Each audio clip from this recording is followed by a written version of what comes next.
Hello student, myself Dheeraj Kumar Mishra DK sir. I welcome you all at the platform of Arise Academy. तो बेटा states of matter में हम लोगों ने ideal gas का portion अभी तक कवर किया हुआ है। मतलब कि आइडियल गैस से रिलेटेड क्या क्या क्वेश्चंस हो सकते हैं, क्या क्या बातें हो सकती हैं जो आप लोगों से पूछा जा सकता है, तो वो सभी चीज़ें हम लोगों ने कवर किया है। आज के क्लास में हम लोग रियल गैस पढ़ने वाले हैं, ठीक है ना। मतलब एक्चुअल जो गैस होता है, आइडियल क्या है, एक सपना है। आइडियल क्या है, एक सपना है ना। लेकिन रियल क्या है, तो आप बोलोगे रियल गैस जो होता है वो एक्चुअली में वही एग्जिस्ट करता है। तो बाकी तो हम मानते हैं कि अगर आइडियल होगा तो ये, तो आइडियल गैस होने के लिए मतलब किसी भी गैसियस मॉलिक्यूल के लिए केटीजी ने अपनी एक थियरी दिया था, जो हमने बहुत सारी थियरी देखा था, आप लोगों ने लिखा था। लेकिन जो रियल गैस होते हैं उसमें कुछ थियरी को फॉलो नहीं करते हैं। तो वो किसको फॉलो नहीं करते, वो सब चीज़ें हम लोगों को देखना है, ठीक है ना। So today I am going to start about the real gas. Real gas. What is the real gas? Real gas क्या होता है? Real gas वो गैस होता है जो काइनेटिक थियरी ऑफ गैसेस के दो कंसेप्ट को फॉलो नहीं करता, है ना। सो मैं यहां पे लिखा हूं real gas do not follow two concept of KTG, kinetic theory of gases के दो कंसेप्ट को फॉलो नहीं करता। पहला, that volume of the gaseous molecule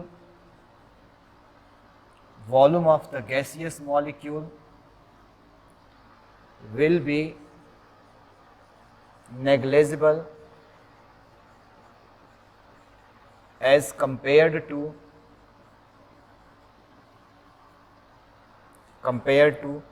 volume of container. ये बोला था, केटीजी ने स्टेटमेंट दिया था कि जो volume of the gaseous molecule होता है किसी एक गैसियस मॉलिक्यूल का, वो कंटेनर के वॉल्यूम के रिस्पेक्ट में क्या होता है, नेग्लिजिबल। लेकिन रियल गैस इसको फॉलो नहीं करता, ये मैंने पहले भी आपको बताया था। दूसरा, there will be no force of interaction between gaseous molecule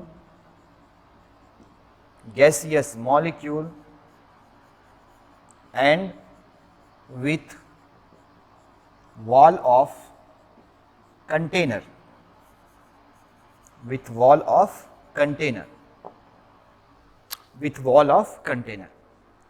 ये बोला था, है ना। ये दो रूल होते हैं जो केटीजी में आते हैं, लेकिन ये दोनों रूल रियल गैस फॉलो नहीं करते। एक वॉल्यूम का और एक कौन सा, प्रेशर का। दो रूल है जो रियल गैस फॉलो नहीं करते, है ना। मतलब अगर कोई रियल गैस है तो केटीजी बोलता है कि जो भी गैसियस मॉलिक्यूल है, एक गैसियस मॉलिक्यूल का वॉल्यूम 0 लेना है, नेग्लिजिबल। रियल गैस उसको फॉलो नहीं करता, आइडियल फॉलो करता है। केटीजी ये बोलता है कि जब भी गैसियस मॉलिक्यूल कोलाइड होंगे तो उनकी वजह से कोई प्रेशर में फर्क नहीं पड़ता, है ना। बट ऐसा नहीं है, दो तरीके के कोलिजन होते हैं। एक कोलिजन तो आपस में होता है, एक दीवार से होता है। तो दोनों कोलिजन अलग अलग होते हैं, लेकिन केटीजी ने बोला दोनों कोलिजन एक ही जैसे होते हैं, तो उसकी वजह से प्रेशर में फर्क आता है ना। तो यहाँ पे हमारे पास दो टर्म आते हैं। First one is known as the volume correction and second one is known as the pressure correction. क्या आता है, volume correction and second one is known as the pressure correction. तो यहाँ पे लिख रहा हूं, due to these two concept that is not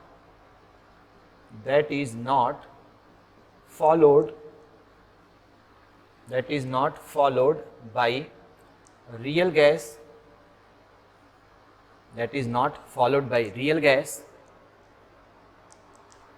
two correction is observed for real gas। Real gas के लिए दो करेक्शन ऑब्जर्व होता है। एक को बोला जाता है बेटा वॉल्यूम करेक्शन, एक किस में करेक्शन किया जाएगा, वॉल्यूम में करेक्शन, और एक किस में किया जाएगा, प्रेशर में करेक्शन,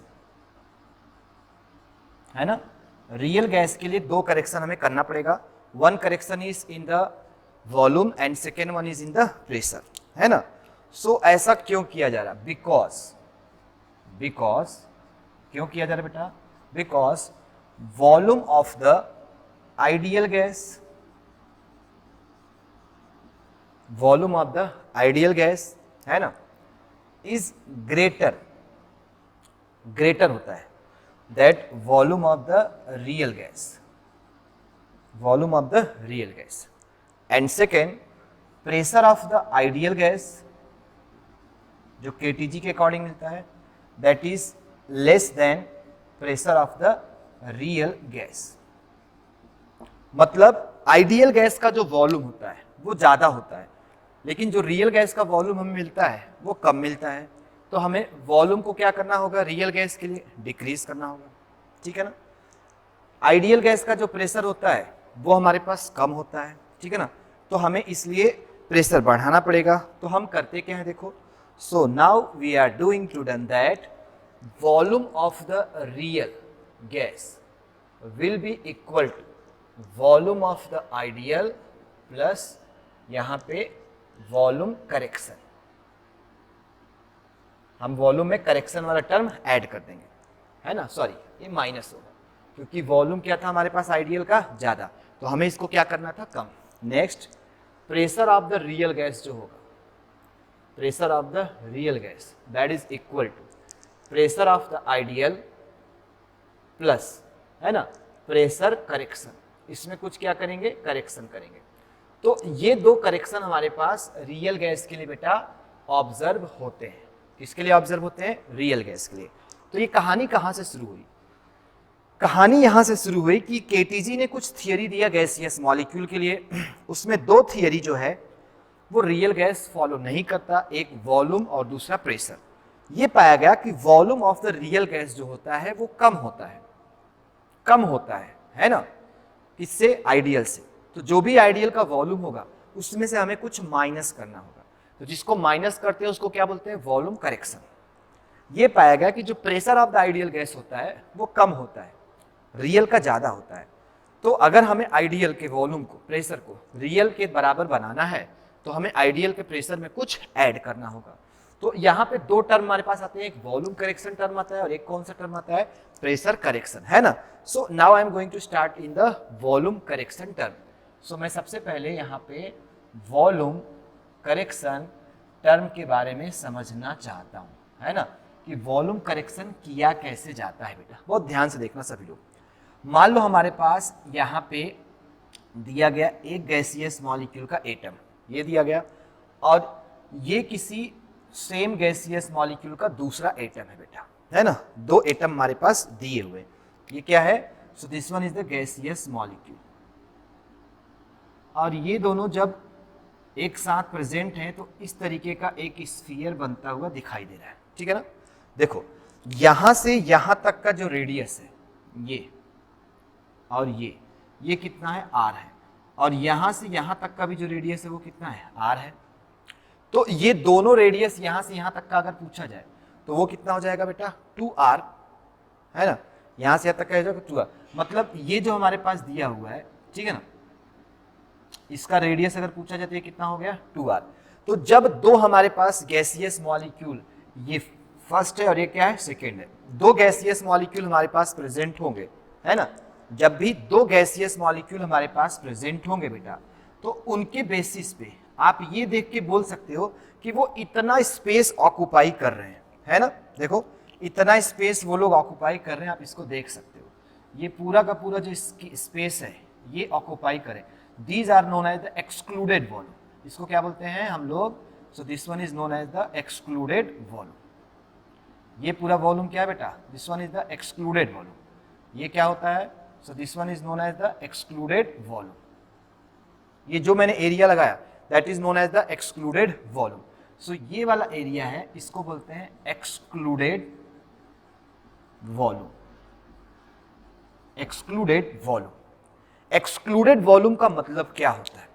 एक्सक्लूडेड वॉल्यूम का ये मतलब होता है कि इस वॉल्यूम को नेग्लेक्ट कर दिया गया है। जो केटीजी ने था वो बोला कि ये वॉल्यूम का कोई रोल ही नहीं, जबकि ये भी तो कुछ वॉल्यूम है। तो एक्चुअली में जो हमारे पास कंटेनर का वॉल्यूम है, एक्चुअली में वो कंटेनर का वॉल्यूम है ही नहीं है। कंटेनर का वॉल्यूम तब आएगा जब हम गैसियस मॉलिक्यूल के वॉल्यूम को उसमें से क्या करेंगे, माइनस करेंगे। गैसियस मॉलिक्यूल के वॉल्यूम को क्या करेंगे, माइनस करेंगे। और कितना वॉल्यूम माइनस करना पड़ेगा उसी को क्या बोलते हैं, वॉल्यूम करेक्शंस। तो यहां से लेके यहां तक अगर आप देखें, है ना, ये सेंटर पॉइंट है, तो यहां से यहां तक का रेडियस कितना होगा, 2r, ठीक है ना। सो ये हमारे पास है रेडियस, है ना, ये हमारे पास क्या है, that is the spherical orbit हमारे पास क्या दिया, spherical orbit with 2r radius, जिसका रेडियस कितना है, 2r। तो वॉल्यूम कितना होगा इसका, वॉल्यूम, है ना, यहां पे मैं लिख रहा हूं volume excluded that is equal to sphere है तो 4/3 pi into 2r cube, excluded volume हो गया बेटा, है ना।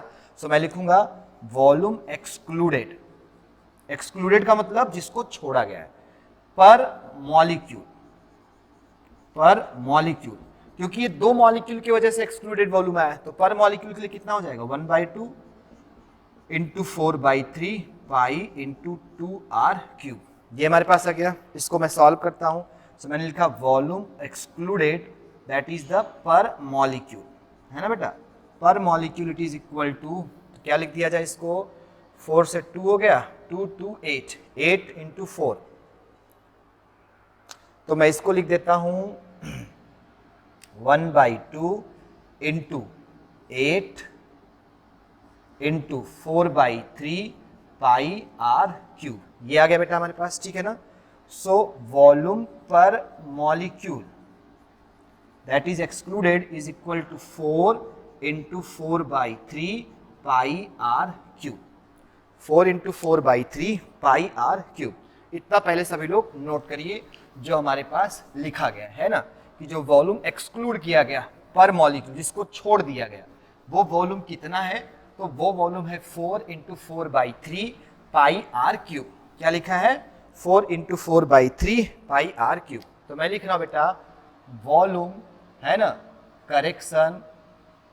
Correction will be equal to 4 into 4/3 pi r cube. ये किसके लिए, फॉर 1 मॉलिक्यूल, ये एक मॉलिक्यूल के लिए हमने किया हुआ है ना। और ये जो 4/3 पाई r क्यूब है, ये एक्चुअली में क्या होता है, volume of the sphere. So volume correction मैं लिख सकता हूं that is equal to 4 into volume of gas, volume of 1 gas. ये कितने गैस का वॉल्यूम है, 1 गैस का वॉल्यूम है, जिसको V से लिखा है ना। So volume correction for n gas अगर हमें लिखना हो, so that is equal to n into 4, है ना, into volume of the gas, ठीक है ना। ये जो टर्म होता है इसको हम एक कांस्टेंट मानते हैं। So volume correction for n gas will be equal to n into B, और n का मतलब क्या होता है बेटा, मोल। सो वॉल्यूम करेक्शन क्या होता है हमारे पास, NB होता है, where B is equal to 4 into volume of the gas, है ना, ये होता है, and B is known as, है ना, कांस्टेंट। ये क्या होता है बेटा, एक कांस्टेंट को रिप्रेजेंट करता है। तो volume correction for n mole कितना होगा, so that is equal to NB। तो अगर किसी का एक्सक्लूडेड वॉल्यूम निकालना होगा, क्या निकालना होगा, एक्सक्लूडेड वॉल्यूम पर मॉलिक्यूल, तो 4 इंटू 4/3 पाई r क्यूब इसका फॉर्मूला होता है। वॉल्यूम करेक्शन फॉर 1 मॉलिक्यूल, इसी को क्या बोलते हैं, एक्सक्लूडेड वॉल्यूम। इसी को क्या बोलते हैं बेटा, that is known as excluded volume. क्या बोलते हैं, एक्सक्लूडेड वॉल्यूम। जहां पे r जो दिया है that is the radius, r क्या है, रेडियस ऑफ गैस, r क्या होता है, that is the radius of gas. So ये हमारे पास एक्सक्लूडेड वॉल्यूम आ गया, that is equal to NB। So actually में volume of the real gas हमें क्या मिलता है, so we can write down that volume of the real gas will be equal to volume of the ideal minus NB। ये हमारे पास बेटा volume of the ideal gas में से माइनस करने पे volume of the real gas, क्योंकि volume of the ideal gas क्या था, ज्यादा था, हमने देखा था, तो हमें उसमें से ये कम करना था। तो इसमें दो जगह से क्वेश्चंस बनेंगे। पहला, एक तो आपसे एक्सक्लूडेड वॉल्यूम अगर पूछा जाएगा तो इसका ये फॉर्मूला है 4 × 4/3 πr³, ठीक है ना। उसके बाद अगर आपसे वॉल्यूम करेक्शन पूछा जाएगा तो ये हो जाएगा, आप ध्यान रखना, ठीक है ना। B is equal to 4 × volume of the gas. B क्या होता है बेटा, कांस्टेंट होता है। किस तरीके से मैंने इसको एक्सप्लेन करके दिखाया हुआ है ये आप सभी लोगों के सामने है। अब जरा ध्यान से देखो, जो B होता है ना, इट इज एक्चुअली में B किसको रिप्रेजेंट करेगा, तो आप बोलोगे दिस वन इज वॉल्यूम। ये क्या है, volume. And depend on surface area, depend on surface area. जिसका सरफेस एरिया ज्यादा होगा, सरफेस एरिया, उसका जनरली वॉल्यूम भी क्या होता है बेटा, ज्यादा होता है। वॉल्यूम भी क्या होता है, ज्यादा होता है। फॉर एन एग्जांपल देखो, अगर हमारे पास H2 है और CH4 है तो पूछा जाए किसका B ज्यादा होगा, है ना, तो CH4 का B क्या होगा, ज्यादा, क्योंकि लार्जर सरफेस एरिया है। दूसरा, अगर H2 है और क्या है, हीलियम है, तो पूछा जाए किसका B ज्यादा होगा, तो H2 का हमारे पास B क्या होगा, ज्यादा होगा। तीसरा देखो, है ना, अगर हमारे पास हीलियम है और क्या है, ऑर्गन है, तो ऑब्वियसली ऑर्गन का क्या होगा, ज्यादा होगा। तो अगर हमसे पूछा जाए किसका बी ज्यादा है किसका बी कम है, तो आप इस तरीके से बताना, जिसका लार्जर सरफेस एरिया होता है उसका बी क्या होगा, ज्यादा, उसका वॉल्यूम क्या होगा, ज्यादा होगा। जिसका वॉल्यूम ज्यादा होगा उसका बी हमेशा क्या होता है, ज्यादा होता है। ये पॉइंट आपको ध्यान में रखना है सभी लोगों को, ठीक है ना। इसके बाद नेक्स्ट है यूनिट ऑफ बी। हमें क्या निकालना है, यूनिट ऑफ बी। तो देखो, ये जो वॉल्यूम करेक्शन दिया है वो हमारे पास क्या actually V ideal minus NB लिखा है। अगर इसका यूनिट पूछा जाए तो क्या होगा, लीटर। तो इस पूरे टर्म का यूनिट भी क्या होना चाहिए बेटा, लीटर होना चाहिए, क्योंकि लीटर में हम सिर्फ क्या ऐड कर सकते हैं, लीटर। तो मैं लिखूंगा NB is equal to litre. तो B इज इक्वल टू क्या होगा, litre by mole. So what is the unit of B, that is litre per मोल। क्या होगा, लीटर पर मोल। तो यूनिट ऑफ बी पूछा जाए तो इसका आंसर होगा litre per mole, that is the unit of the B. Note करो इतना सभी लोग। सो बी जो हमारे पास होता है इट इज ए कांस्टेंट, है ना, वॉल्यूम करेक्शन कांस्टेंट, जो कहाँ से आता है, सो बी इज इक्वल टू हमारे पास होता है, यहाँ पे मैंने लिखा 4 × वॉल्यूम ऑफ द गैस, ये होता है ना। और वॉल्यूम ऑफ द गैस किसके इक्वल होता है, so volume of the gas is equal to 4π3 πr³। ये हमारे पास होता है वॉल्यूम ऑफ द गैस, ठीक है ना। और B किसके इक्वल होता है, सो B 4 × volume of the gas के इक्वल होता है। B क्या होता है, B ये कांस्टेंट होता है। B किस पे डिपेंड होता है, volume depend on the surface area. किसका B ज़्यादा होता है, जिसका सरफेस एरिया ज़्यादा होगा उसका वॉल्यूम क्या होता है बेटा, ज़्यादा होता है। वो चीज़ हम लोगों से यहाँ से पता चल रहा है, ठीक है ना। वॉल्यूम रियल गैस को क्या जरूरत पड़ गई करेक्शन करने की, तो ये पाएगा कि आइडियल गैस का जो वॉल्यूम होता है वो ज़्यादा होता है, इसलिए रियल गैस की ज़रूरत पड़ी। रियल गैस का हमारे पास प्रेशर ज़्यादा होता है, कम होता है आइडियल से, तो प्रेशर कम होता है, इसलिए प्रेशर हमें बढ़ाना पड़ेगा। तो ये बातें थी जो हम लोगों को यहाँ पे बताया गया with respect to the volume correction factor.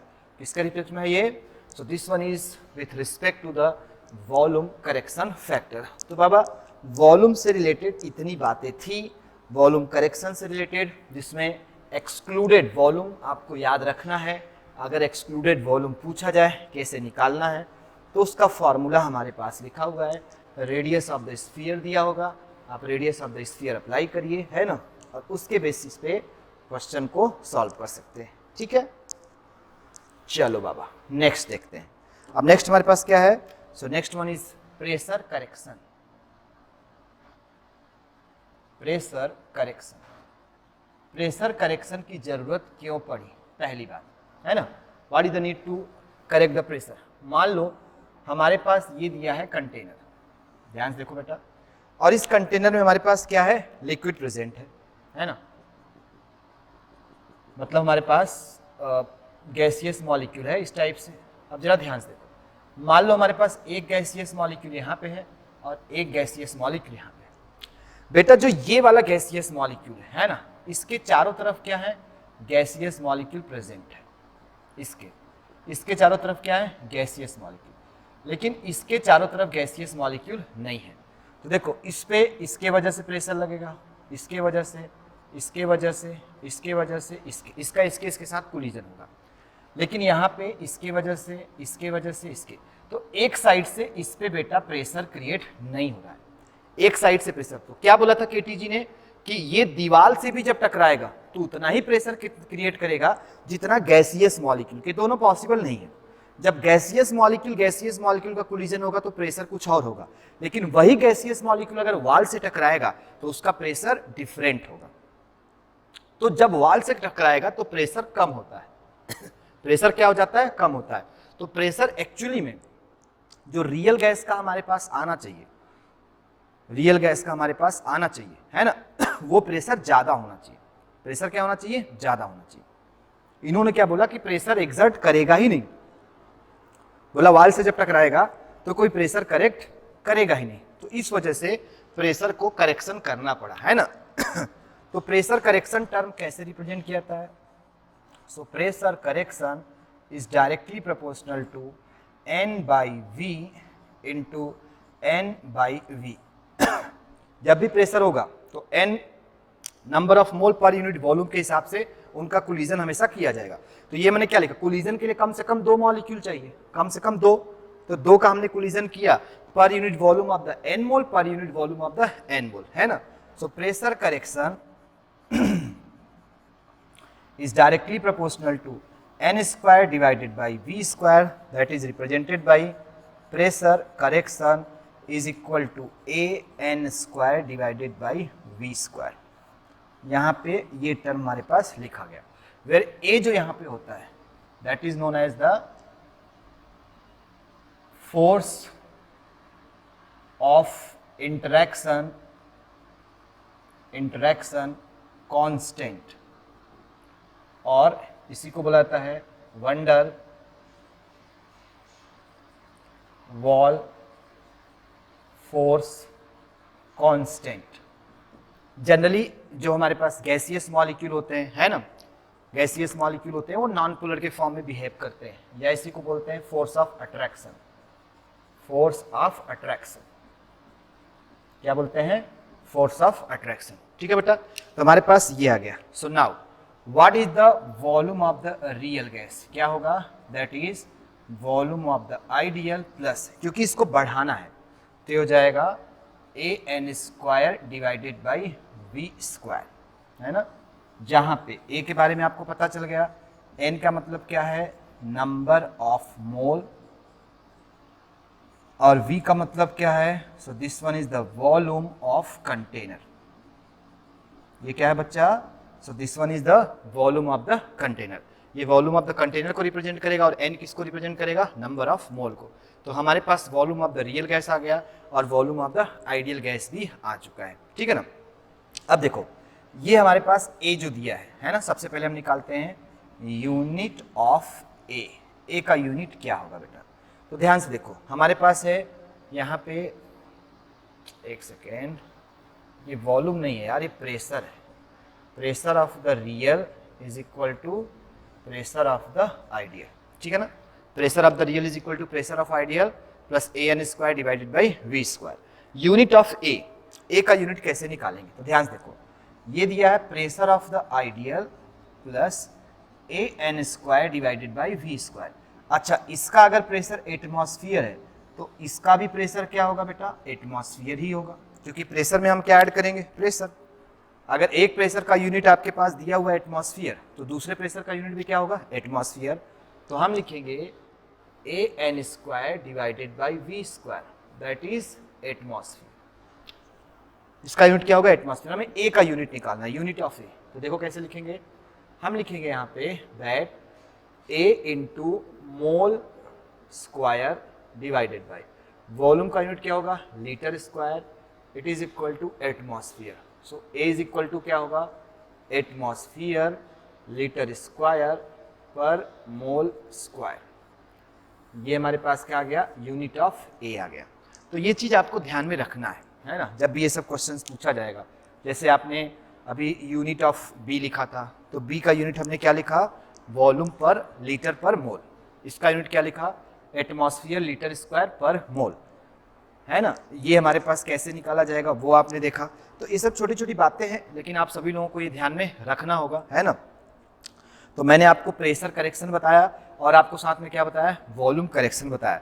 किसका वॉल्यूम ज़्यादा होता है, किसका वॉल्यूम कम, आइडियल और रियल में अगर कंपेयर करना हो तो वो आपने कंपेयर किया हुआ है कि नॉर्मली हमारे पास वो क्या होता है, प्रेशर करेक्शन और वॉल्यूम करेक्शन के बेसिस पे। Unit of A and unit of B, वो भी आपने देखा कि किस तरीके से ए, मैं यहाँ पे बी का यूनिट लिख दूँ। बी का यूनिट हमने लिखा था लीटर पर मोल। क्या लिखा था, लीटर पर मोल, है ना। ये हमारे पास होता है फोर्स और ये हमारे पास होता है वॉल्यूम। एक फोर्स होता है, दूसरा क्या होता है, वॉल्यूम होता है, और दोनों क्या होते हैं बेटा, कांस्टेंट होते हैं। ये प्रेशर करेक्शन होता है और ये हमारे पास क्या होता है, वॉल्यूम करेक्शन कांस्टेंट। ठीक है, चलो इतना आपने नोट कर लिया होगा, मैं इसको रफ कर रहा हूं। कभी कभी क्वेश्चंस पूछे गए हैं किसका ए ज्यादा है, किसका ए कम है, ऐसा क्वेश्चन, है ना। तो जब ऐसे क्वेश्चंस पूछे जाएंगे तो किस तरीके से इस टाइप के क्वेश्चंस को हम अटेंड करेंगे, वो सब कुछ चीजें हैं, छोटी छोटी बातें हैं जो हम सभी लोगों को ध्यान में रखना है ना। तो पॉइंट क्या है बेटा, पॉइंट है क्राइटेरिया टू डिसाइड ए, है ना, किसका ए ज्यादा होगा। तो सबसे पहले ए का मतलब है कांस्टेंट, है ना। A of polar is greater than A of non polar. A of polar is greater than A of non polar, पहला पॉइंट ध्यान रखना सभी लोग, ठीक है ना। दूसरा, for non polar if molecular weight is high, then A will be more, A क्या होगा, ज्यादा होगा। पॉइंट नंबर 3, ठीक है ना। पॉइंट नंबर 3, अगर दोनों नॉन पोलर हैं तो आप इस टाइप से अप्लाई करिएगा। For non-polar and same atomicity, greater molecular weight, have greater A value, greater A value। अब इसका मतलब क्या है मैं आपको अभी अच्छे से समझा देता हूँ, है ना। ध्यान से देखते जाओ सभी लोग। हमारे पास कुछ क्वेश्चन आएंगे और बोला जाएगा कि किसका वंडरवॉल कांस्टेंट ए ज्यादा होगा, किसका वंडरवॉल कांस्टेंट ए कम होगा। हम उसको कंपेयर करेंगे। देखो पहला, मान लो हमारे पास NH3 लिखा गया और क्या लिखा गया, CO2। पूछा गया बताओ भाई किसका ए ज्यादा होगा, ठीक है ना। देखो ये जो है ये पोलर है और ये क्या है, नॉन पोलर। पॉइंट नंबर 1 देखो क्या लिखा है कि जो पोलर होता है उसका ए का वैल्यू ज्यादा होता है और नॉन पोलर का क्या होता है, कम होता है। So A value of NH3 is greater than CO2, है ना, फॉर ए वैल्यू। ये किसके लिए बनाया गया है, so this one is for a value. A value के रिस्पेक्ट में हमने इसको बनाया है। दूसरा देखो, मैंने लिखो मान लो CO2 और क्या लिखा, CH4। ये भी नॉन पोलर है और ये भी क्या है, नॉन पोलर है। अब दोनों क्या है, नॉन पोलर। अगर दोनों नॉन पोलर हैं, for non polar if molecular weight is high then A will be greater. इसका मॉलिक्यूलर वेट ज्यादा है, इसका मॉलिक्यूलर वेट कम है ना, तो इसका वैल्यू ज्यादा होगा। ये भी किसके लिए है, फॉर ए वैल्यू। किसके लिए है ये, for a value. Point number 3, मान लो हमारे पास H2 लिखा गया और हमारे पास क्या लिखा गया, हीलियम। जब ऐसा होगा ध्यान रखना, ये भी नॉन पोलर है और ये तो खैर हाई है, इसमें नंबर ऑफ एटम्स ज्यादा है। जिसमें नंबर ऑफ एटम्स ज्यादा है जनरली उसमें फोर्स भी क्या होता है, ज्यादा होता है ना। तो इसमें फोर्स ज्यादा होंगे बेटा, है ना। तो ये है decreasing order for a value, ठीक है ना। यहाँ पे देखो फोर्थ वन, मान लो ऑर्गन है और क्या है, helium.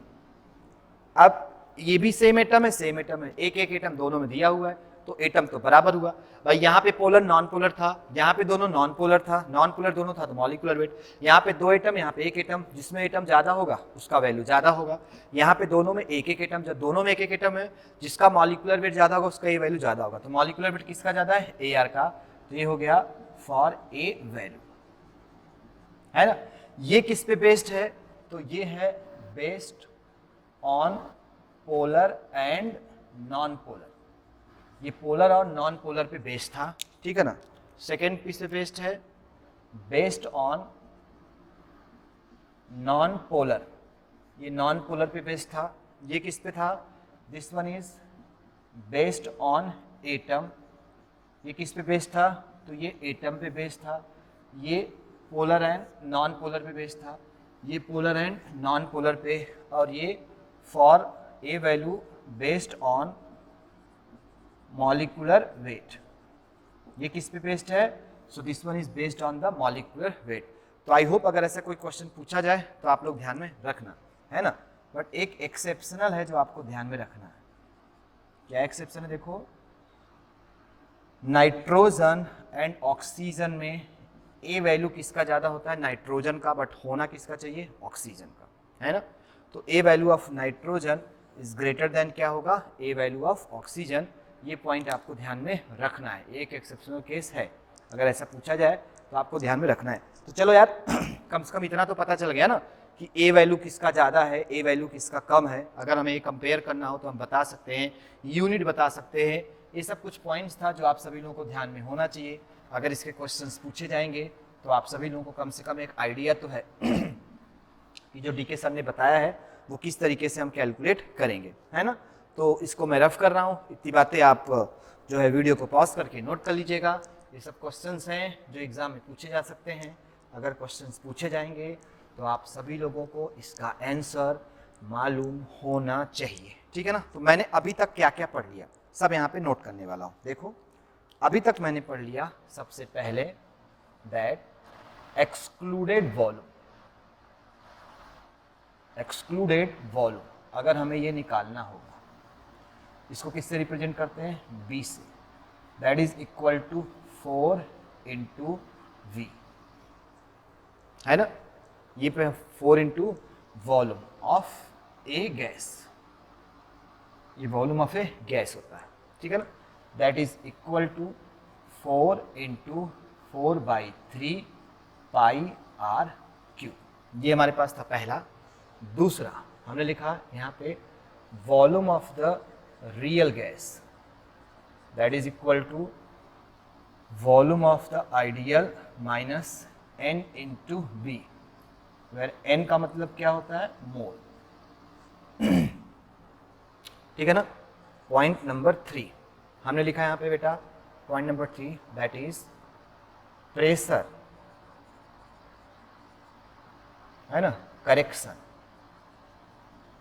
That is equal to a n square divided by v square, है ना। Point number 4 unit,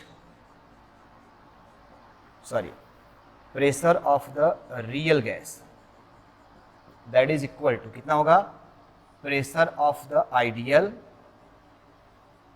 plus A N square divided by V square. V मतलब volume of the container, N का मतलब मोल है। नेक्स्ट था बेटा unit of A, that is equal to atmosphere litre square per mole square, ठीक है ना। Point number 6 unit of B, that is equal to litre per mole. अभी तक इतनी बातें हम सभी लोगों ने किया हुआ, ठीक है ना। तो इसके बेसिस पे हमारे पास पॉइंट क्या है, देखो हमारे पास पॉइंट है that is known as Van der wall gas equation, और इसको बोलेंगे real gas equation. Real gas equation क्या होगा, या वंडर वॉल गैस इक्वेशन क्या होगा, हमसे ये पूछा जाएगा, है ना।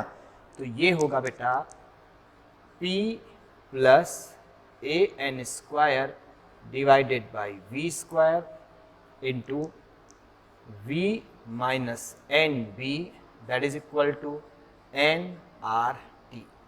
ये हमारे पास होगा वंडर वॉल गैस इक्वेशन, जिसको हम बोलते हैं बेटा real gas equation, where a and b are van der wall gas constant, है ना।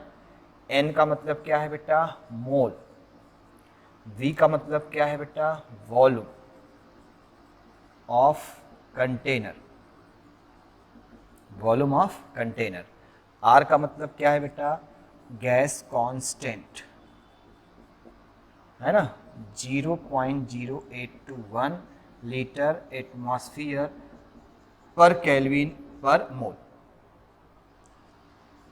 एंड टी क्या है दैट इज द टेम्परेचर, और ये टेम्परेचर किस में होना चाहिए केल्विन। तो अभी तक के क्लास में हमने इतना बात किया, इतना डिस्कशन किया जो इससे रिलेटेड हमारे पास था, है ना, इतनी बातें था, इसको नोट कर लीजिए सभी लोग।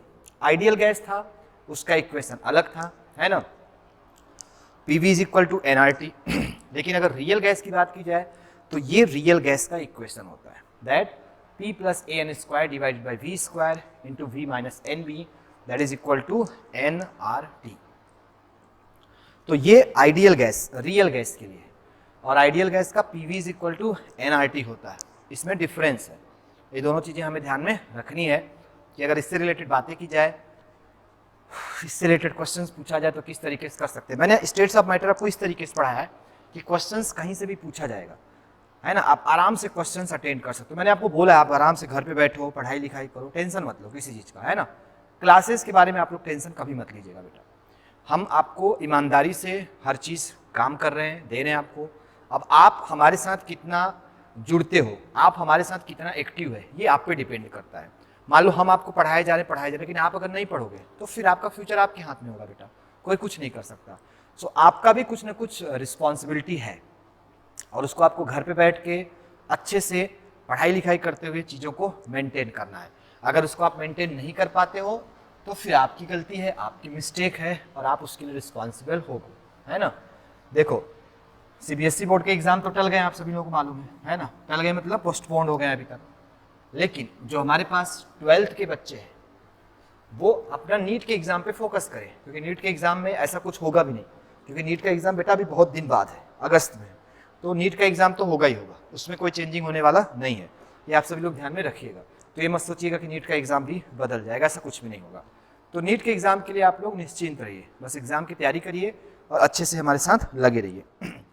चलो बेटा, हमारे पास ये चीज़ तो आ गया कि अच्छा रियल गैस क्या होता है, रियल गैस के लिए क्या क्या इक्वेशन होता है, कौन सी बातें होती हैं जो रियल गैस में हमें जानने की ज़रूरत है, ये सब वगैरह वगैरह चीज़ें हम सभी लोगों ने अभी देखा, है ना। अब देखो यार हमारे पास होता क्या है, मान लो हमारे पास यहाँ पे दिया जाए कि pressure of the ideal into volume of the ideal is equal to, same gas के लिए तो मैं लिखूंगा nRT at a same temperature, है ना। सिमिलरली मैं अगर लिखूं pressure of the real into volume of the real, so it is equal to nRT, मैंने ये भी लिख दिया बेटा, ठीक है ना। तो मेरे पास एक यहाँ पे टर्म आता है जो मैं यहाँ पे लिख रहा हूँ, that is the pressure of the ideal into volume of the ideal divided by pressure of the real into volume of the real, it will be equal to, मैंने यहाँ क्या लिखा, एक टर्म दैट इज जेट, क्या लिखा, एक term जिसको मैंने क्या बोला हुआ है, that is known as the Z. और जेड का मतलब होता है, जेड अगर हमसे पूछा जाए what is Z, so it is known as compressibility, compressibility factor. Z का मतलब क्या होता है, कंप्रेसिबिलिटी फैक्टर। कैसे डिफाइन करेंगे, कैसे डिफाइन करेंगे, it is defined as that how much how much a gas can B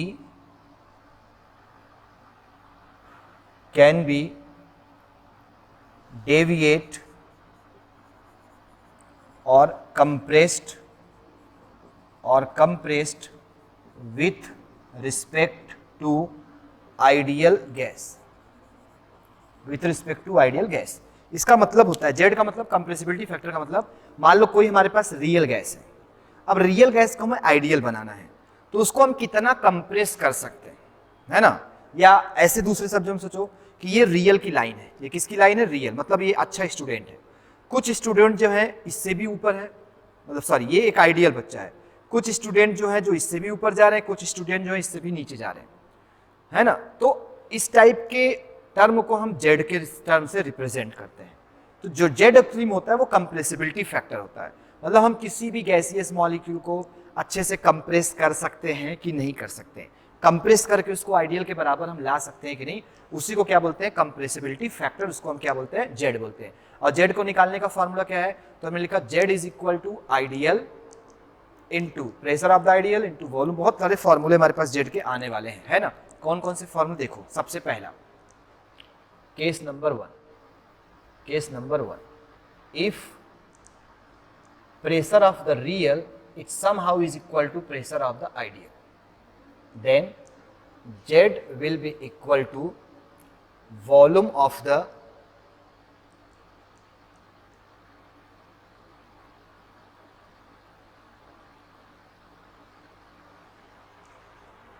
एक सेकेंड बेटा, मैं यहां पे लिख रहा हूं pressure of the real into volume of the real, pressure of the ideal, ठीक है, divided by volume of the ideal, मैंने ये लिखा, ठीक है ना। So if somehow pressure of the real is equal to pressure of the ideal, तो इसको हम क्या लिखेंगे, that Z is equal to volume of the real divided by volume of the ideal. ये हमारे पास एक्सप्रेशन यहाँ पे आया हुआ है, ध्यान रखना सभी लोग, है ना। ये है केस नंबर 1। केस नंबर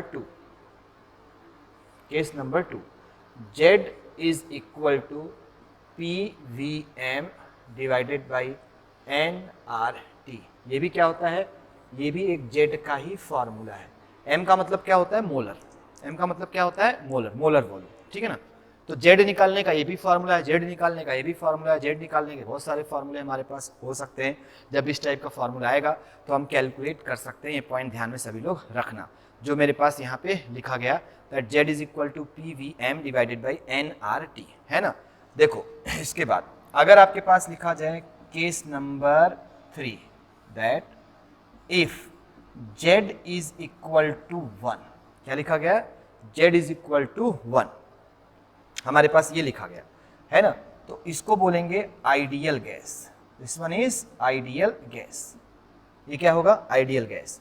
लेकिन बेटा लिखा जाए case number 4 that if Z is not equal to 1, तो इसको क्या बोला जाएगा, this one is known as real gas, इसको क्या बोला जाएगा, रियल गैस।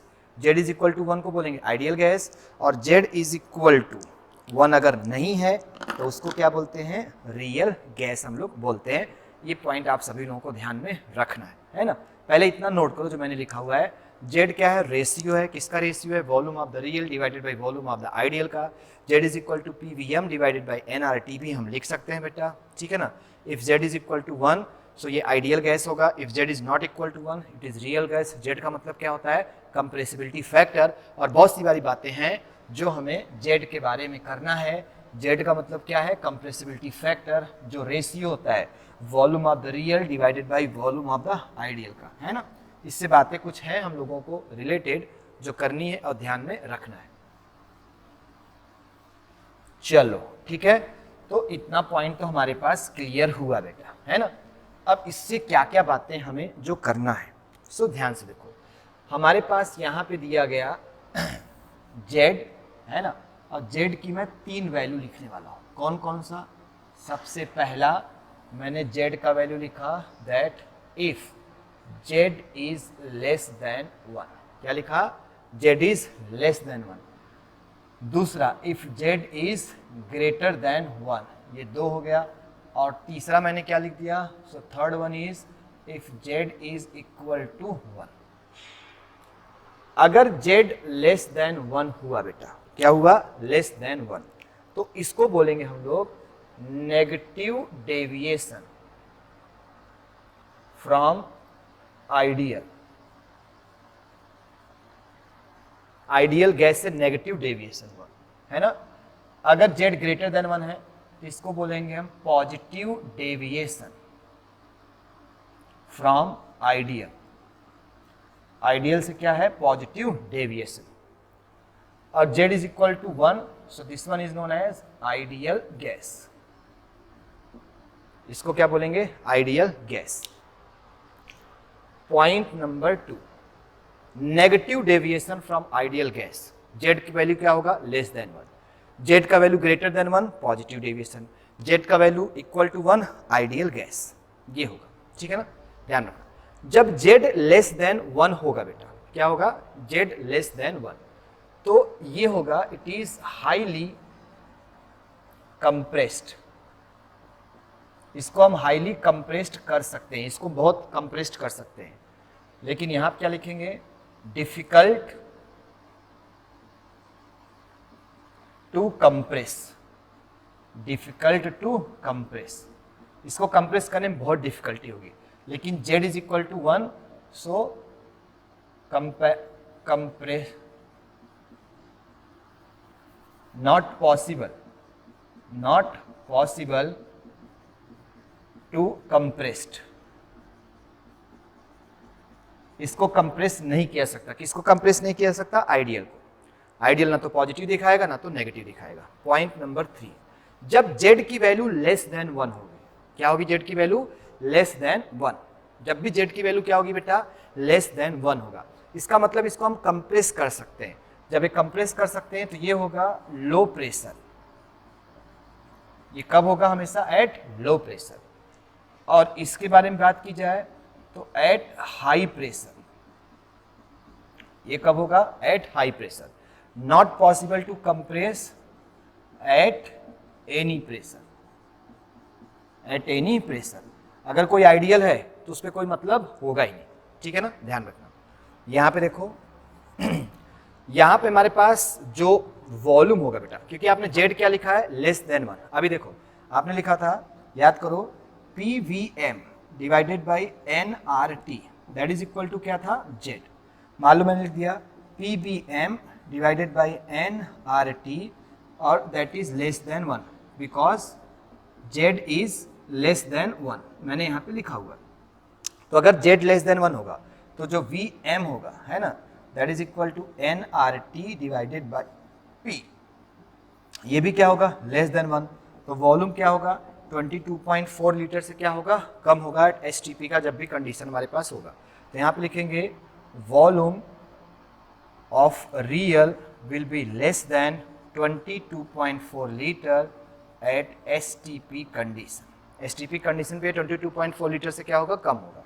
लेकिन यहाँ पे volume of the real will be greater than 22.4 litre at STP। और यहाँ पे अगर बात की जाए बेटा, तो यहाँ पे volume will be equal to 22.4 litre at STP। यहाँ पे वॉल्यूम कितना होगा, 22.4 लीटर के हमेशा क्या होगा, इक्वल होगा, है ना, इक्वल होगा हमेशा। पॉइंट नंबर 5 क्या होगा, force of attraction. Force of attraction is high. यहाँ फोर्स ऑफ अट्रैक्शन क्या होगा, हाई होगा। यहाँ पे force of repulsion is high. यहाँ पे फोर्स ऑफ रिपल्सन क्या होगा, बहुत हाई होगा, है ना। पॉइंट नंबर 5 देखो यहाँ पे, नो फोर्स ऑफ अट्रैक्शन और रिपल्सन इज हाई। यहाँ पे कोई भी अट्रैक्शन या रिपल्सन फोर्स हाई नहीं है, है ना। तो यार ये मैंने आपको जेड के बेसिस पे कुछ बातें बताई हैं, है ना। यहाँ पे जैसे आप बोल सकते हो पॉइंट नंबर 6 दैट यहाँ पे जो वॉल्यूम ऑफ द रियल होगा that is less than volume of the ideal. यहाँ पे आप बोल सकते हो point number 6, volume of the real will be greater than volume of the ideal. लेकिन जब ये कंडीशन होगा तो यहाँ पे बोलोगे volume of the real will be equal to volume of the ideal. ये कुछ बातें हैं, ये बातें हमने किस पे बताया हुआ है? सो ये बातें हमारे पास है related to the Z. Z का मतलब क्या होता है? Compressibility factor. और कंप्रेसिबिलिटी फैक्टर को मैंने 3 तरीके से रिलेट किया है। ये पॉजिटिव डेविएशन दिखा सकता है, ये नेगेटिव डेविएशन दिखा सकता है, और साथ में ये नो डेविएशन भी दिखा सकता है। अगर negative deviation from ideal solution, ideal gas, positive deviation from ideal gas, या सिंपली आइडियल गैस है तो not possible to compress, difficult to compress, highly compress, low pressure, high pressure, at any pressure, है ना। ये volume of the real 22.4 litre से कम होगा at STP, volume of the real is greater than 22.4 litre at STP, है ना। ये चीज़ें हमारे पास है। कुछ एग्जाम्पल अगर हमसे पूछा जाए, है ना, तो एग्जाम्पल भी हम दे सकते हैं। इसमें एग्जाम्पल होगा हाइड्रोजन एंड हीलियम। लेकिन अगर हमसे इसमें एग्जाम्पल पूछा जाए तो इसमें CO2 हो सकता है, NH3 हो सकता है, CO हो सकता है, ये सब इसके एग्जाम्पल है। और आइडियल, तो जिसको आइडियल मान लो वही क्या हो जाएगा? आइडियल। वो कुछ रियल गैस के एग्जाम्पल हैं, और ये हमारे पास दिया गया दोनों रियल गैस के एग्जाम्पल हैं। One is showing positive deviation and other is showing the negative deviation, है ना। तो आज की क्लास में इतनी बातें हुई हैं। आज मैंने ग्राफिकल अप्रोच के बारे में बात नहीं किया हुआ है, कल ग्राफिकल अप्रोच के बारे में हम लोग बात करेंगे, और बाकी बातें कल की क्लास में हम लोग डिस्कस करेंगे। सो आज के लिए बस इतना ही बेटा। देखते रहिए, मुस्कुराते रहिए, हेल्दी रहिए, और सभी लोग खुशी खुशी पढ़ाई करिए। सेफ्टी का जरूर ध्यान रखिए सभी लोग, क्योंकि आपको मालूम है कोरोना आउटब्रेक का क्या कंडीशन चल रहा है, कुछ भी हो जा रहा है कभी भी किसी को। सो आप ध्यान में रखिए सभी लोग, अच्छे से तैयारी करिए, है ना, और पढ़ाई लिखाई जम के करिए। ओके बेटा। सो मैं आपको अपना नंबर दे देता हूँ। जिन बच्चों के पास मेरा नंबर नहीं है वो मेरा नंबर ले लें, और अगर कोई दिक्कत हो तो मुझे कॉल कर सकते हैं, है ना। सो मेरा नाम है DK सर, और मेरा नंबर है 9123242537। आप मुझे इस नंबर पे कॉल कर सकते हैं, इस नंबर पे व्हाट्सअप कर सकते हैं फॉर एनी फर्दर डिस्कशन। ठीक है बेटा। सो आज के लिए इतना ही। Thank you.